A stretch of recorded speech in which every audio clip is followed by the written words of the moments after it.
1977'de kendi iş yerimi kurdum. Karatay sanayisinde 150 metrekare yerde başladık. 3 kişiyle başladık, 4 kişiyle derken şu anda 3. organizede 60.000 metre, 200 kişiyle çalışıyoruz. 26.000 metre kapalı alanımız var.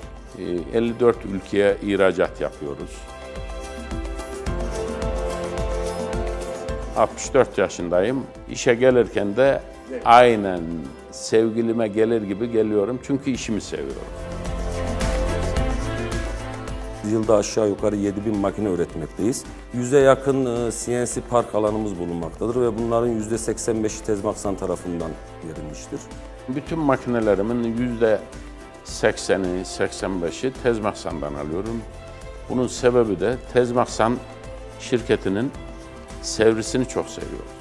Yani herhangi bir şey olduğu zaman bir alo deseyiz, bir bakıyorsun 10 dakika sonra yanımızda. Tezmaksan'ın da sattığı mamullerin hepsi çok kaliteli mamuller. İşte dediğim gibi 21 senedir sattığı makineden ekmek yiyorum ben.